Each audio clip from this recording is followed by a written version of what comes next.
Hello everyone. So this is the module number 4 of water resource management. In the last two videos we had discussed about various functions of water resource management, what are the various policies of water resource management, how they are mainly made upon like top down approach and bottom up approach, what are the 3 E's, etc. So in this module we will mainly just pinpoint the legal issues and what are the laws and policies which were made by the government. Okay, so first one is legal framework of water, national water laws, other key issues. So what are the key issues discovered? Changing incentives through regulations, what are the incentives given and how it is changed?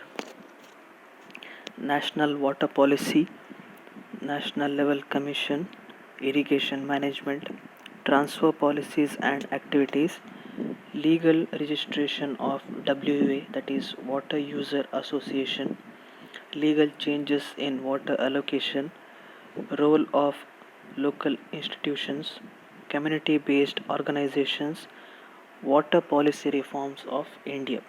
So, what is the main situation in India? I will also get to know in this module. So, coming to the first topic, that is legal framework of water. So explanation is that it defines and identifies the legal rights and obligations of public and private water users tied to water use and provide perspective parameters for resource development management to promote public interest. So it mainly identifies the legal rights and obligations of the users who are using the water, and it mainly provides the perspective parameters for resource development. Perspective parameters means the perspective of various users will be different, that is irrigation people it will be different, for industries it will be different. So obligations and the legal rights, so what are the obligations that they might face, what are the legal rights that they have, and how to promote the interest among the public is mainly the legal framework of water. So we can see how the water users are tied to these legal rights. So what are their rights, what are their obligations, what they have to do, what they cannot do, all these things will be mainly in the legal framework of water. Legal framework of water, the existing legal, institutional and decision making framework for water law in India, both at national and state level, is embodied the 9 major acts at the national and state level. So in that 9, mainly 6 of them are only based off water. Okay, they are the main. The national legislations that are applicable for water are Water Prevention and Control of Pollution Act, Air Prevention and Control Pollution Act, Environmental Protection Act, Forest Conservation Act 1980 and amended in 1988, Public Liability Insurance Act, Environment Assessment Development of Projects. So there are existing institutional and decision making framework for water law in India. So both are in the national and state level. Okay, the Ministry of Environment and Forest is nodal agency in administrative structure of central government for planning, promotion and coordinating and overseeing the implementation of the environmental legislation and programs and regulatory functions like environmental clearance. So that sentence is mainly says that the Ministry of Environment and Forest is the main part or the main unit where it implements and sees through the regulatory bodies when the various acts come into picture. Okay, they are the main person to plan and to promote and to coordinate all the rules and regulations among themselves.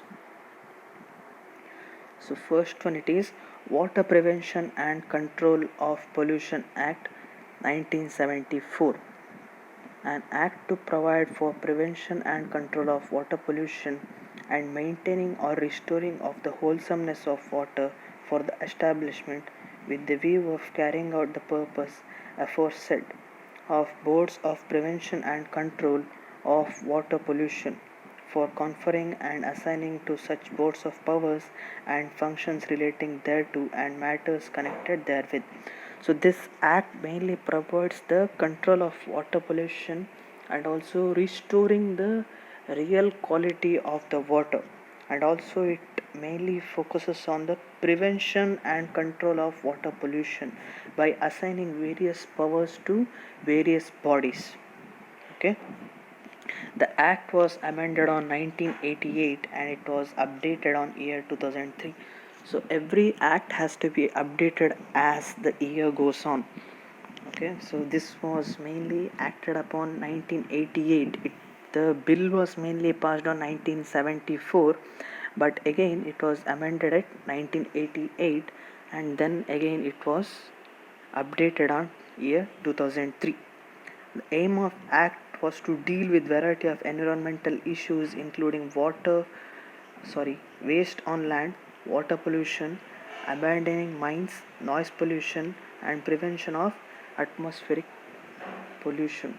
So Water Prevention and Control of Pollution Act mainly dealt with the uh, environmental protection, that is protecting the water and air, also the noise pollution or decrease in the noise pollution, waste on land, that is soil pollution. So all the pollution altogether, the pollution has to be controlled was the main gist of this Water Prevention Act.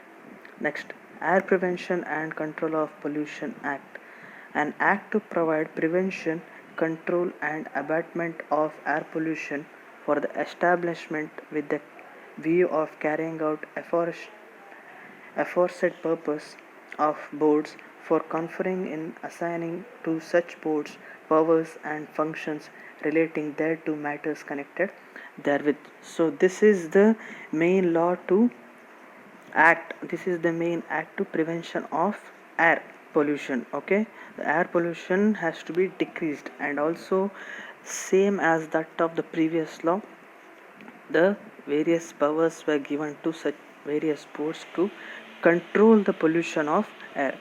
So what do you mean by air pollution?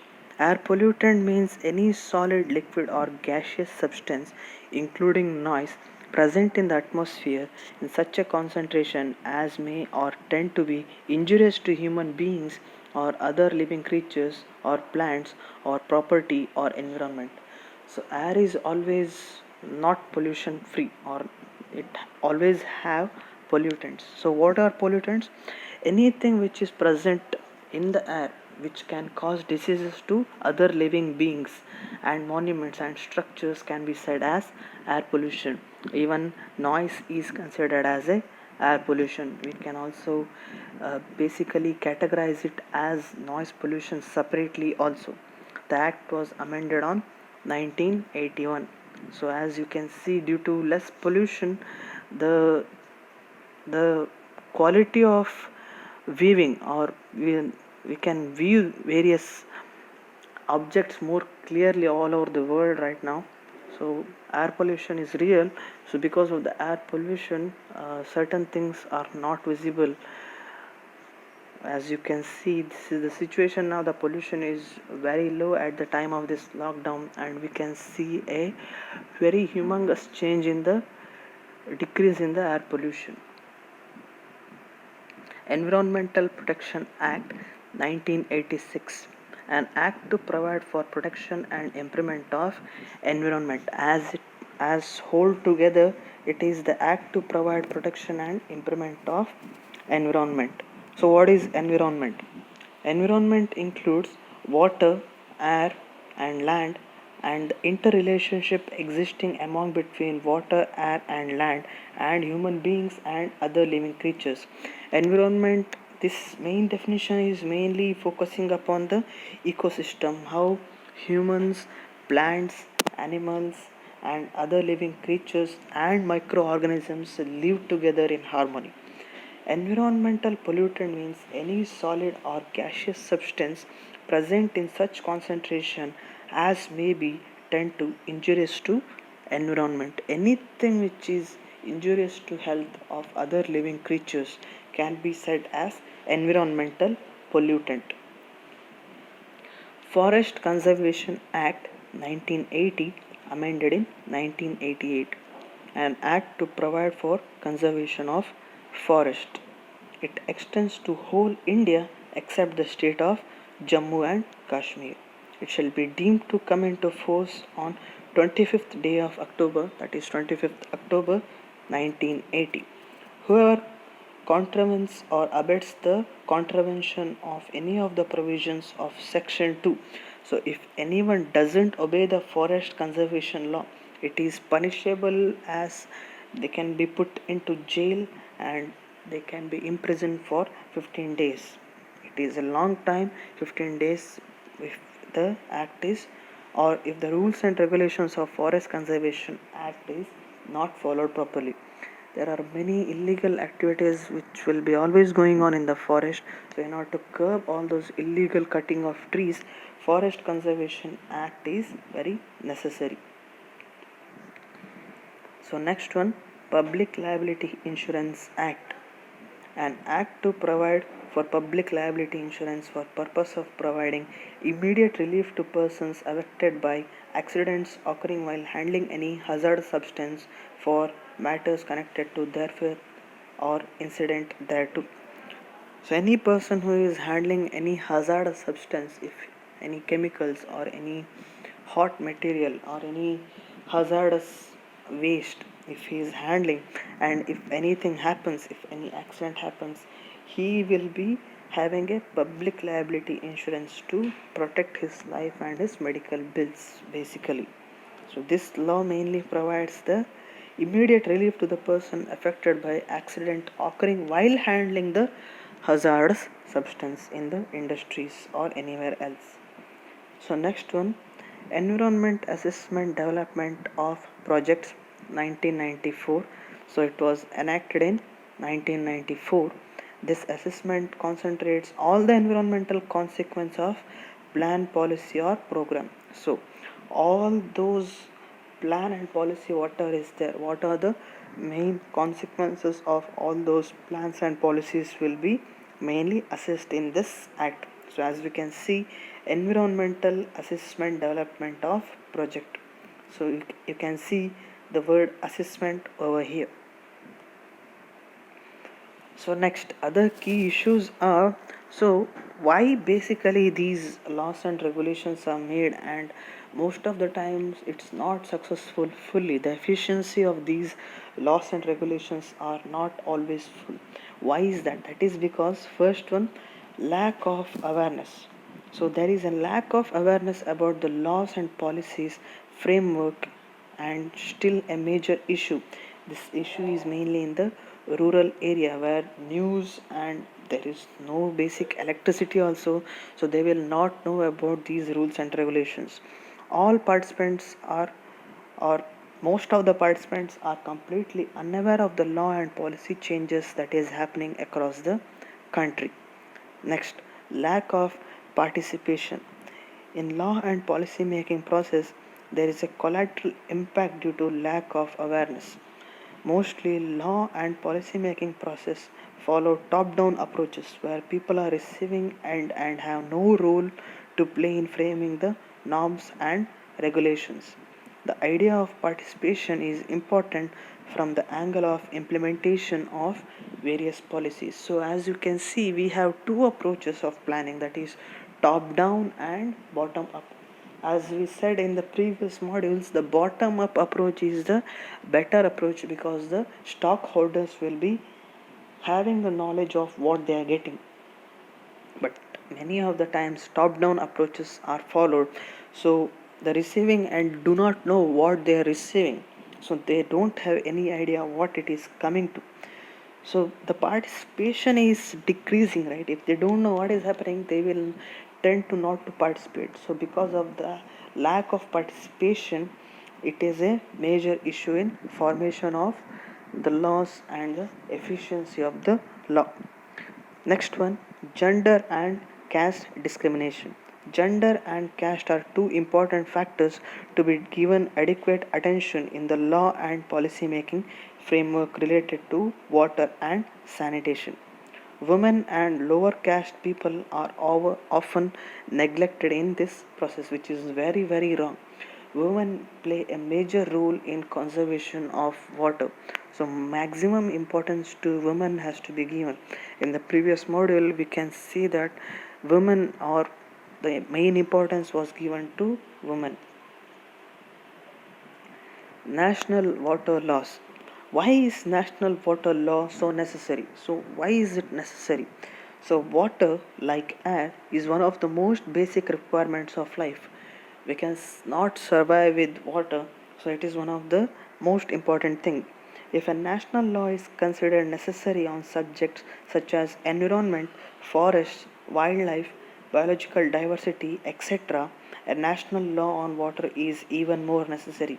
There are various national laws which are present for environment, forest, wildlife, but if it is applied for the water, it is even more better.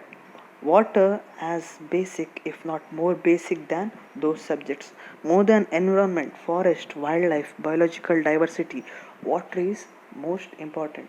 Next to air, or you can say it is as important as air for us to survive.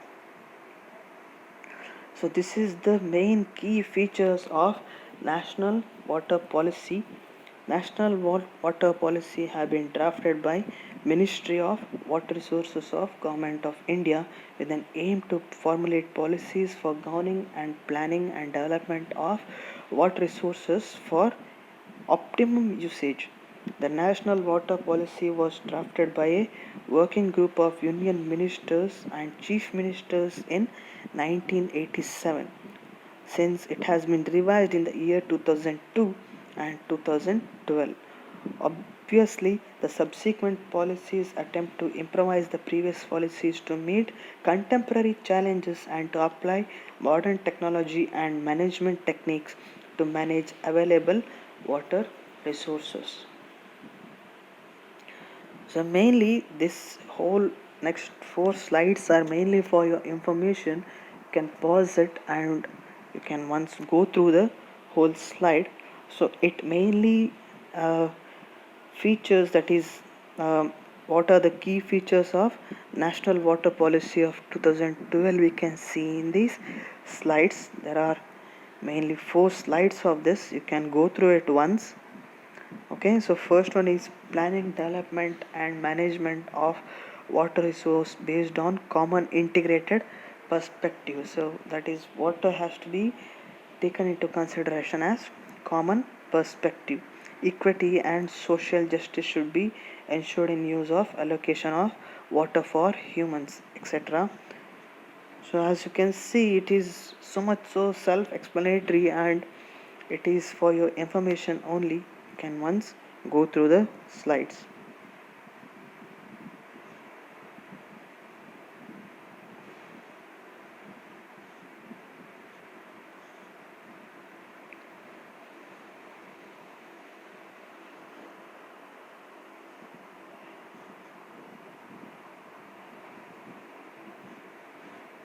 So coming to the next main topic, National Water Commissions.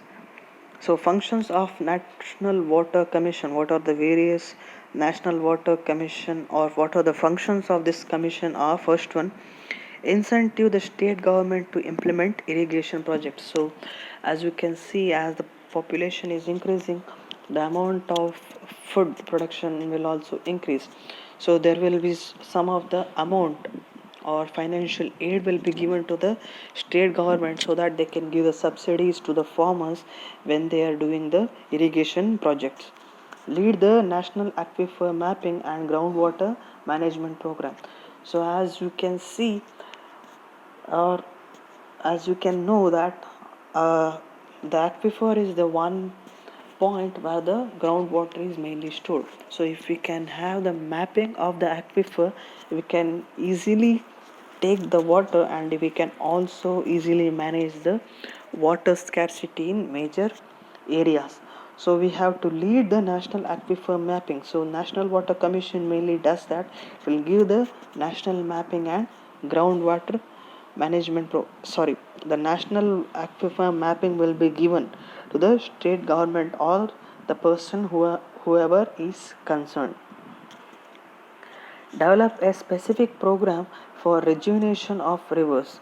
So we have to rejuvenate the rivers, for example Ganga rejuvenation program and etc. There are many river rejuvenation programs which are successful.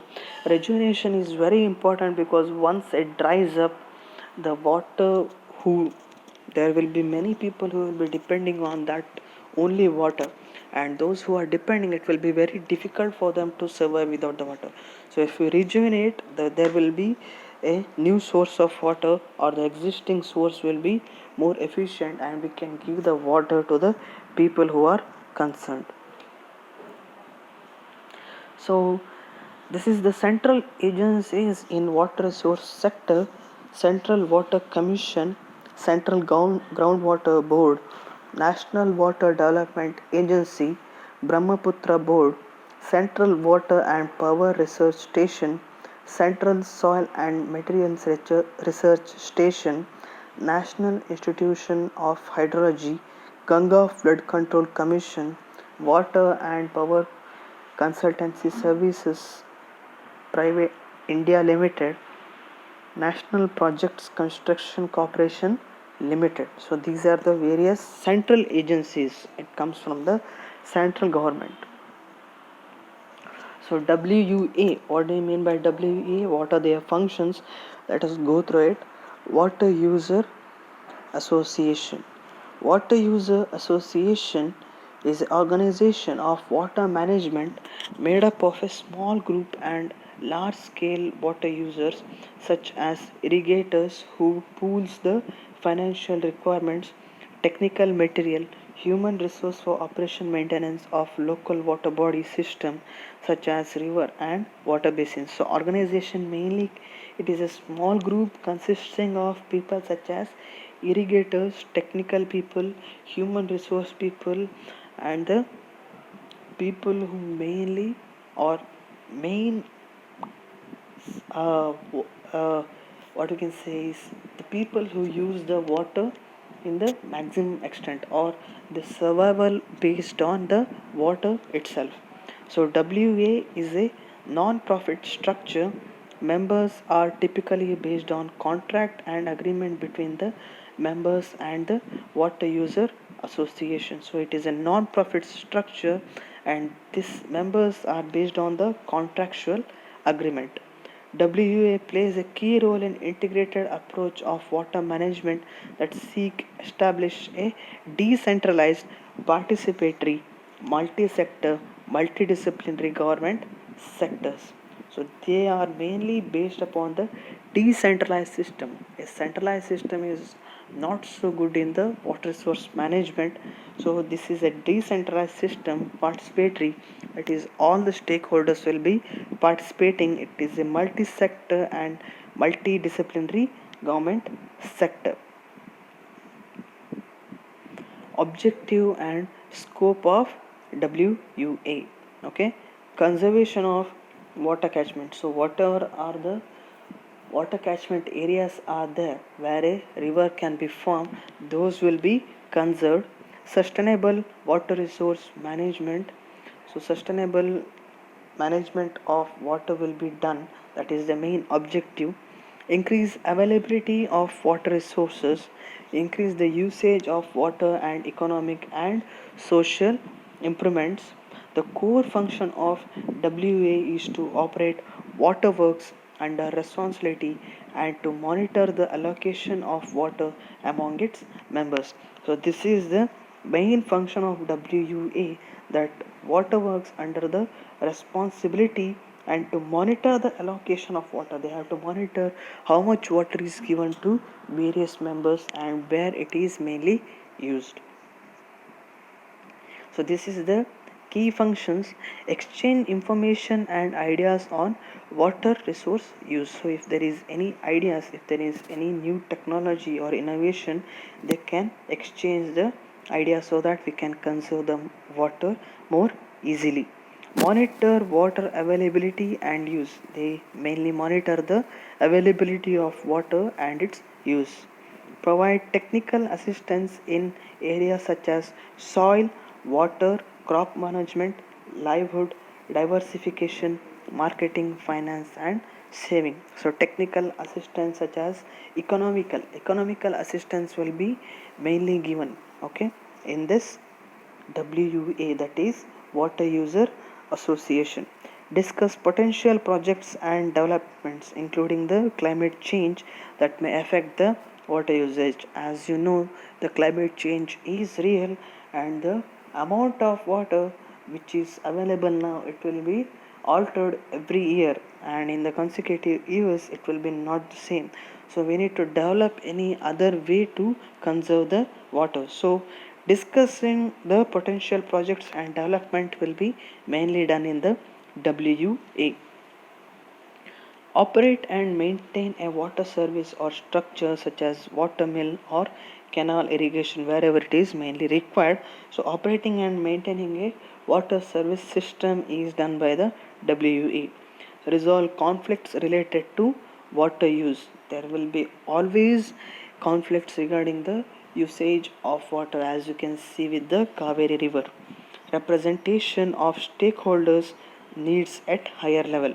So if there is anything which is required by the stakeholders, those things will be proposed for the higher level, and they will discuss about the needs of these stakeholders. Next one, irrigation management transfer policies and activities.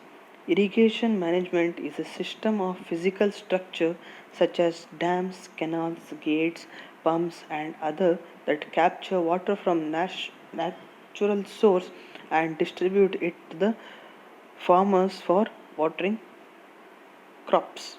Irrigation management transfer policies activities is, so as you can see, their activities is that those management systems will mainly build physical structures such as dams, and it will be given or it will be helpful for the farmers.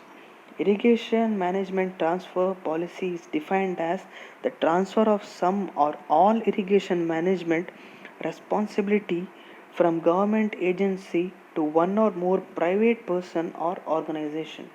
From it is the irrigation management transfer policies is that the governmental uh, responsibility, whatever is there, the responsibility taken by the government, whatever it is there, it is transferred from the government and it is given to a private person who is mainly a huge user of the water. Okay, or an organization such as WA. Management transfer need not be total but could be limited to specific parts of irrigation system or to specific management systems or managing management functions. So management, these management, whichever the water whichever is managed, it can be transferred to the, it is not necessary that the whole management system is transferred from the government to the private person or an organization.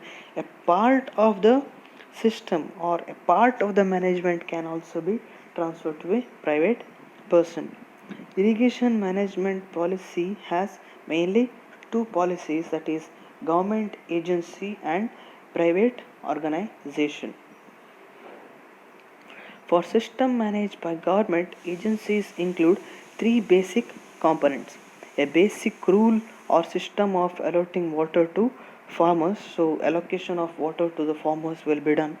A plan or set of customary practices for distributing water to the outlets. So there are customary practices which are only applicable to such areas and distributing the water to the outlets. A system of collecting irrigation fees from the farmers. So as we know, if water is given for free, they merely tend to waste the water more and more. So the water has to be mainly seen as, or we can treat it as an economical value. It has to have a economical value. So fees from the farmers will also be taken care, or it will be collected, so that we can take care of the amount of water which is spent. Next one is the state water policy. The state water policy is the next policy that is similar to national water policy. The state have their own water policies. National water policies is different, state water policies is different.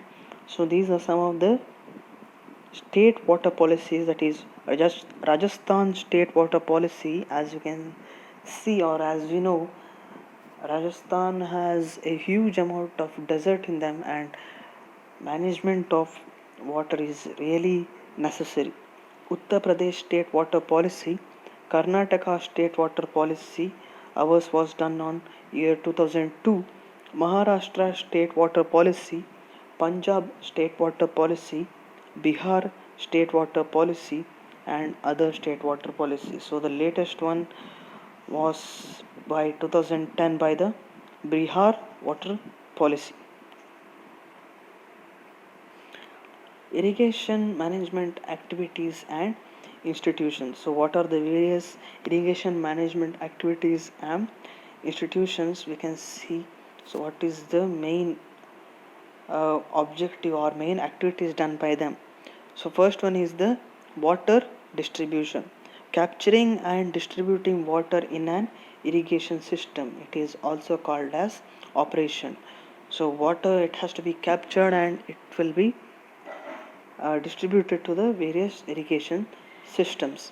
Maintenance, repairing and maintaining the physical structure of the irrigation system. So as we know, if the maintenance is not done, the efficiency of the system, water irrigation system or anything, it will be decreased. So maintenance has to be done.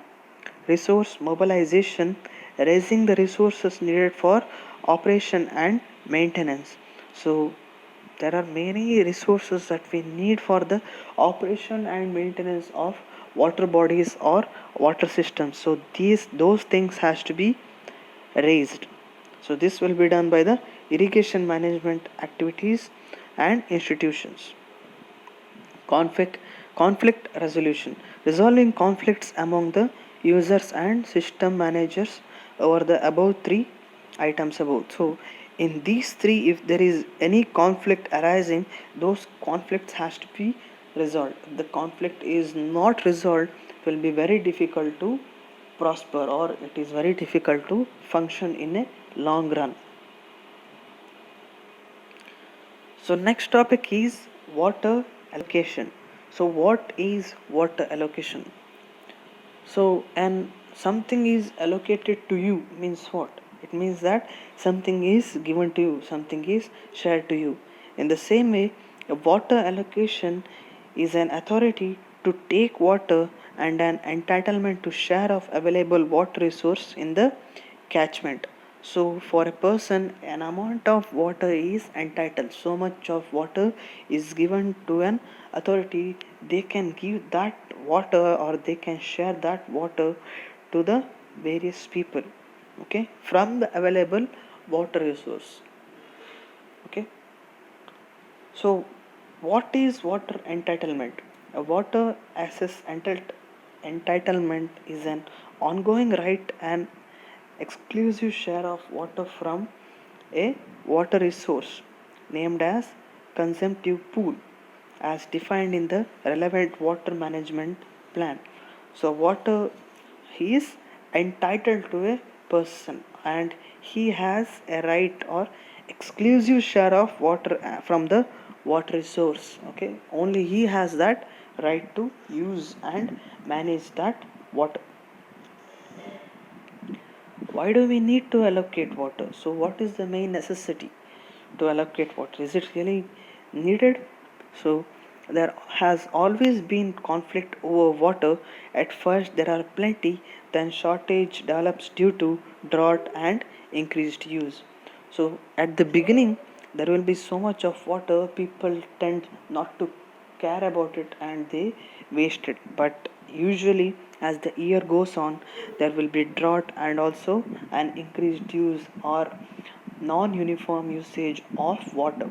So, scarcity of water will be prevailing. A system must be developed that allows users to share the resources. So, everyone has to share it and everyone has to live in prosperity. So, that's why allocation of water is very important. The role of local government institutions in water governments need to be formally recognized. Okay, local government system of the water governments, it has to be formally recognized because currently there is no formal role, but implication in gate operation, implication in conflict resolution, role in case of urgency, natural calamities are being done. Okay, trustees elected representatives. So what are the various advantages if the local government institution in water governments will be recognized? So first one is conflict resolution. So if there is any conflict, it will be recognized easily. Coordination of all stakeholders. The stakeholders will be coordinated all together. Social safety nets for maintenance of water infrastructure. Not a new institutional layer added. So as we can see, there is a social safety nets for maintenance of water infrastructure. The maintenance of these gates, embankments will be done easily. Not a new institutional layer will be added. No new formation of any law, any people, any association will be done. Only the power for the local government will be given. Strengthens the capacity of the local government. If the government's strength is more, it would be very much helpful for the allocation of the water. For example, Union Parishad and Coordinate Committee. So as you can see here, who should act to solve the water related problems, that is mainly Union Parishad, that is 35%, and community people is mainly 24%, LGED 9%, BWDB, that is 28%. So coming to the last topic of the module, that is water policy reforms. That is, what are the world water policy reforms that has been done in India. So draft national water policy was mainly done on the year 2012. Ministry of Water Resources, Government of India, on January 2012 released the draft national water policy for considering the opinion of government and other stakeholders. They gave a draft for the stakeholders and other state government people for the consideration. The need of an holistic national policy has its genesis in the changing pattern of use across India, both personal and industrial use. There has to be a holistic approach for the usage and distribution of the water across the India in the both personal and industrial sectors. This includes the imperatives of providing both clean drinking water and adequate resources for irrigation. So, this mainly had the goal of providing clean drinking water and adequate resource for the irrigation.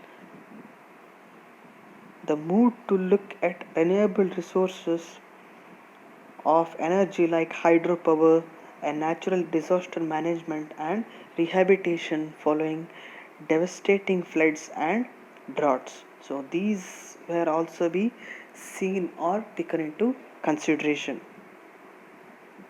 So what is the main case in India? So why was it mainly done? Because India has more than 17% of world population, okay, 1.3 crore or so, but has only 4% of world's renewable water resource with 2.6% of world's land area. That's all. water, which is currently managed by individual states, that is Karnataka, which is managing the river Kaveri, will likely become a topic of national interest after the formulation of legislation by the central government. It will be centralized, and more easier approach or more and more strict approach of usage and transfer of water will be done by them.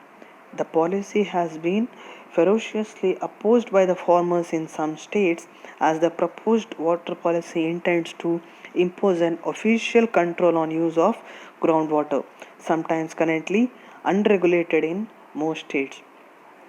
So these were mainly opposed by the farmers because it implements the usage of waters to a limited amount for the groundwater. In many of the states, the usage of the groundwater was not limited, but when it is centralized, the amount of water will be uh, usage of the amount of water will be limited.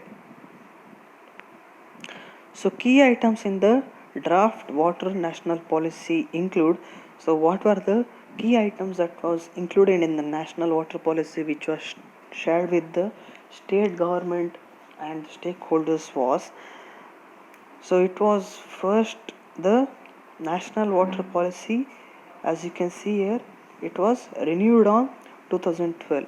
Always the laws and regulations or whatever it is there, anything, it has to be updated.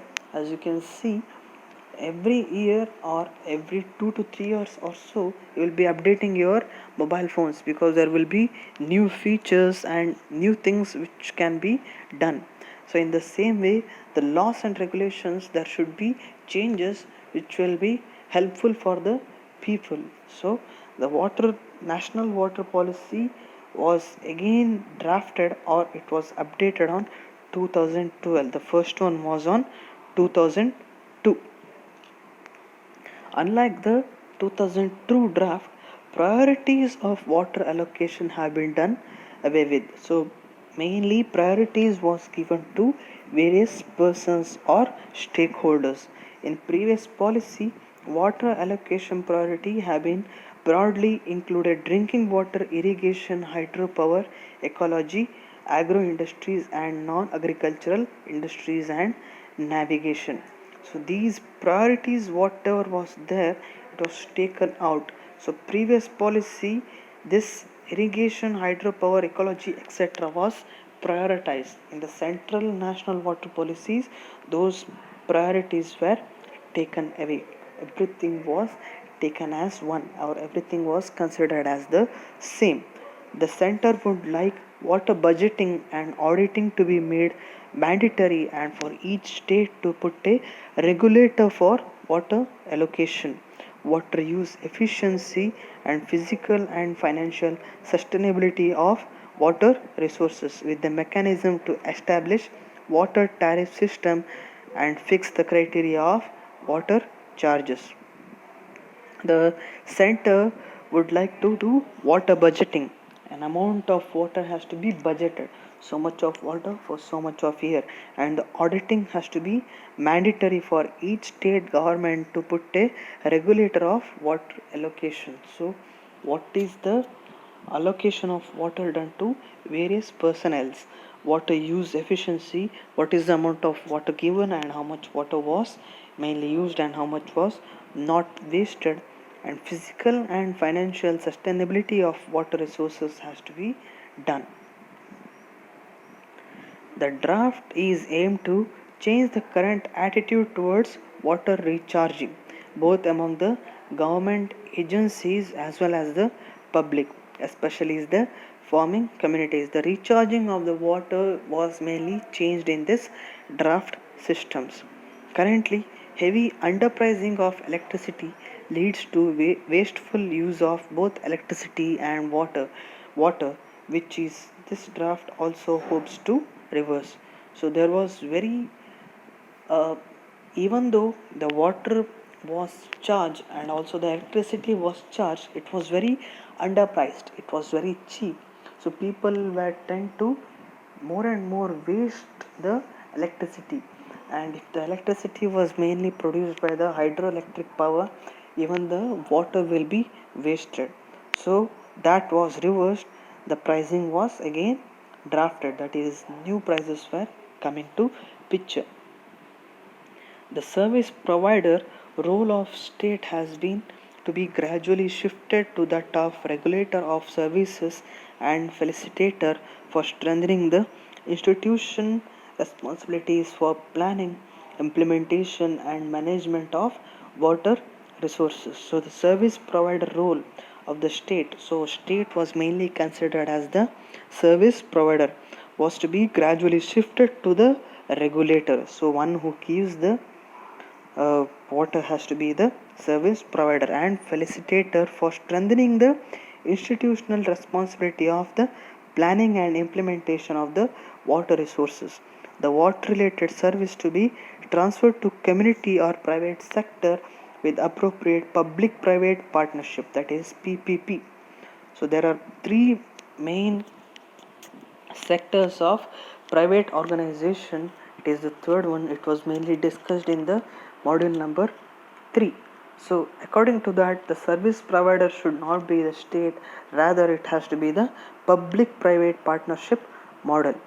Even while it was recognized that states have the right to frame suitable policies, laws and regulations on water, there is a need to evolve a board over raising the national legal framework of general principles of water. So even though the state was mainly recognized to frame the suitable policies, they had to evolve to a board of members to make national legal framework and general principles for the water. So the cost of rehabilitation and compensation to affected families should be partly be borne by the project benefited families through adequate pricing of water. So the cost of rehabilitation and compensation to affected families should be partly borne by the project benefited families. That is, if anything is done, so if any dam is constructed, most of the downstream side of the area will be flooded. So any person who is having any area or his property in that area, if he is affected by it, he can be given water in an adequate pricing or an cheaper price. The draft policy calls for abolition of all forms of water subsidies to the agriculture and domestic structure, but says subsidies and incentives should provide to private industry for recycling and reused treated effluents. So all the draft policy, that is subsidies for the agriculture and domestic structures, was taken out. The word was taken out, and it was mainly saying subsidies and incentives, and it was mainly featured on, or it mainly concentrated on, private industry for recycling and reusing the treated effluents. If more and more water which is used is recycled and used again in the industries, it will be better for the water resource management, and amount of water will be mainly decreased, or amount of water consumed will be decreased as we recycle the water. So we have completed the uh, module.